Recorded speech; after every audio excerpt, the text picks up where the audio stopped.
Hey, DIY Dad here. Welcome back to the channel. Today we're going to, or rather, we already are, in the middle of swapping out a bathroom exhaust fan. I want to show you what's involved in this because it's really something that's very easy to do. You can get replacement fans for like 20 bucks. So if you have one that's failing, that's getting very loud, if you haven't been taking it down and cleaning it the way you should, this is a quick and easy way for you to do that repair. I'm about halfway through it, but I'm going to show you how it looks with everything taken apart and everything you need to know to do this replacement.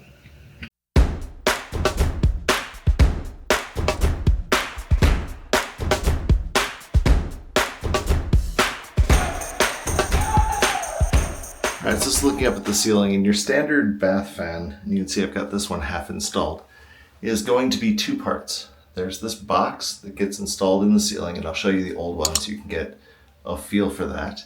And then there's this guy. So this is the actual fan itself, and these parts are pressure fit together. There's two little tabs on here that click into the box so that this can come out without you having to take out that. It also means from an install standpoint, you install that piece first, then you do all of your wiring, and then this piece just kind of gets snapped up in there. So what you're looking for on this is these orientation tabs. There's one here and one on the other side. And then up there in the box, there's going to be these little slits that you can see that those are going to click into.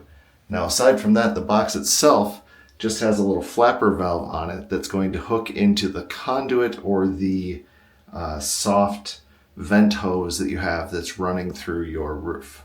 When I said roof, I meant ceiling. So this is the box that we just took out of the ceiling. You can kind of see the flapper valve. So there's this black cowl with this little kind of pressure valve that stops wind from howling back through when the vent is closed. Stops you from getting cold air into the bathroom when you're not using the fan. And then once the fan blows, this gets pushed open and allows that warm air to get out of your bathroom and to head out through your roof usually, or through a little side vent in your soffit or in your siding. So in this box then you have these little tabs like I mentioned, and there's really not much else to it. It's just a kind of an empty box, little wind shroud, and then that vent. The soft hose typically that's hooked onto this is usually held on with a couple of cable ties. So you just end up snipping those off. And then once you get this box unscrewed, you can usually kind of shift it to the side, get access to the hose, pull those little cable ties off, pop that hose off, put the new box up, hook the hose on, screw it in, and then we can deal with wiring. Wiring on these kits is very straightforward. It's a simple 3-wire system. So you have a green, a black, and a white. Should match the wiring coming out of your ceiling.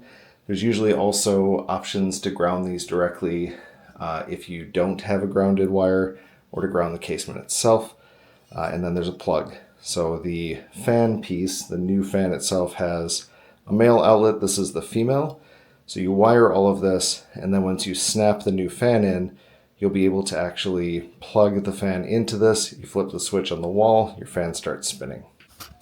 So wiring then is going to be very simple. It's just white to white, black to black, green to copper, or green to ground rather.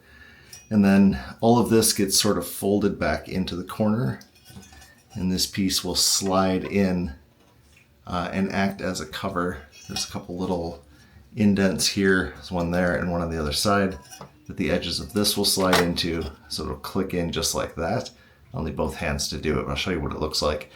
And then, like I said, once it's placed, your last step is just going to be to click the fan in, and then you can plug it in to this plug, and you'll be done.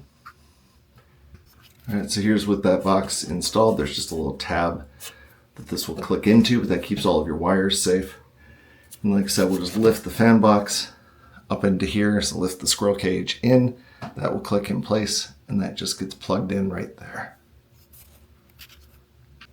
All right, so here is with the fan actually attached and in place. So again, it has little tabs. There's one here, two on the other sides, just align the two, and then the whole thing just kind of goes like that. It snaps up into place. And then this guy gets plugged in,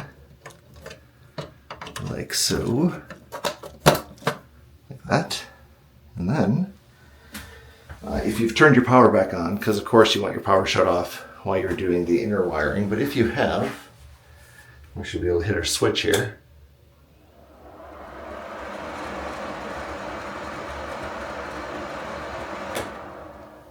And we're done. So your last step then is going to be the cover. On the back of the cover, there are these metal wires like this. So essentially what happens, there's a gap, a little slit, if you will, in the box up there.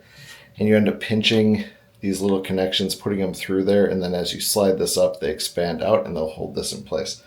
That way when you need to clean this, it's just a question of pulling it back down, and then again pinching those wires if you need to take the cover completely off to do more of a deep cleaning. But that'll give you a nice clean look, and it's why the box doesn't have to be installed flush with the sheetrock. You actually have several inches of depth that this can take up just by the way these are held on. So super easy to do. Fiddle around with it a little bit, it's not that hard. Once you pinch these together like so, they'll go through that slot, and then they'll naturally want to spring open, which is what holds it in place. So here's the one side. You can see it's got just those little catches that go up into that gap, and then we'll do the same thing on the other side, and then the whole cover will push flat against the ceiling like so. And just like that, we're done. Total project time on something like this with basic hand tools is like 10 minutes. It's real easy to do.